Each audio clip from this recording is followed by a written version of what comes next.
Of materials that were submitted to members, to Mr. Bachus, Mr. Childers, and myself, Mr. Hinojosa, Mr. Kandorski, Mr. Klein, Ms. Maloney, Mr. Miller of North Carolina, Mr. Neugebauer, Mr. Perlmutter, Mr. Peters, and Mr. McCarthy of California. These have been looked at by all sides. Is there any objection? If not, they'll be put in the record. If there are other documents members would like submitted, gentlemen from Illinois have a document that you want in the record, that will be included as well. Next, as we go to the questioning, we have a large number of members of the panel. What I plan to do on the Democratic side, on the Financial Services Committee, obviously I can only speak for that, is to give members the choice of which panel they want to talk to. As we get to the member, if you would prefer to defer and ask your questions of a later panel, that would be acceptable. So I am going to do that myself. I'm going to save my questions for the regulators, and I will therefore not be asking questions of this panel. And so I will now, the gentleman from Alabama, and that, as I would say to Democratic members on the Financial Services Committee, if you want to ask this panel, fine. If you would rather defer, you can defer. There's no guarantee we'll get to everybody anyway. But Mr. Chairman, let me get a point of clarification. Can we ask this panel a question and the next panel a question? In terms of recognizing Republican members, you can do pretty much what you want. I think we'll just let everybody. Yeah, well, go ahead. Let me. Ms.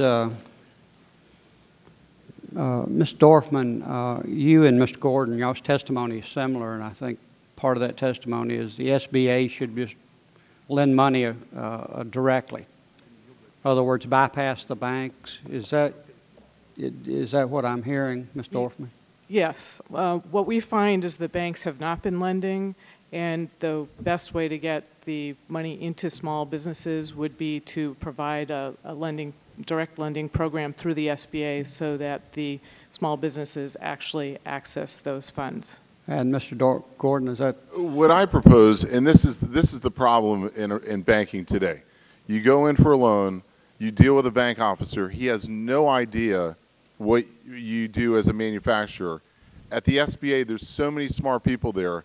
If you just set up a task force for jobs in the SBA and you had 3-member panels, one from a SCORE member and 2 from an SBA person, they could review and call in, and in 30 minutes they could decide if it's a good loan or not. I mean, okay, that's what I'm saying is you want the SBA to sort of I want the business to be back in business loans. Sure, I understand. Okay, and that's the whole point. Is like there's no. I understand your goal is to create jobs and get lending going, but what I'm saying, I think essentially you're wanting the SBA to come in and loan additional amounts of monies because the banks aren't doing it. Is that because they're not doing it because they don't understand business? They don't. But it's a big problem. Banks do not understand business. I understand that. Okay. But that's true. I want the SBA to work on it directly. I understand what you're saying. Do you believe that the banks or that the SBA is as qualified as the banks to make decisions on lending and creditworthiness? No, I don't. I think they're more qualified. More qualified. More qualified. Ms. Dorfman? Much more qualified. Okay. You believe that the SBA would make much better decisions as to lending? I think that if you, first of all, we have such a huge problem out there. We would have to. Well, now I understand. I want to focus on which one is better qualified. I think that we need an expanded criteria, and the SBA is more qualified to deal with business loans. How about Ms. Moore? I would say that what we've seen, not just from the economic turndown, but from years prior, that the banks typically go cherry picking. They'll take the best looking loans. It costs them the same to do a loan for $75,000 as it does to $10 million. All right, let me. Okay. And so, in order to move forward, if we take the money, put it to the SBA to allow them to lend, and would we have to put in a program that would help them determine? I understand. Yes. So I think you want the SBA to basically play the role that the banks have, a quote, as you say, not played by not lending. I guess. I would like the SBA to have a direct lending program for small business. Now, how big would the two of you visualize that program of being, and how many, to do any good? Well, if we can take the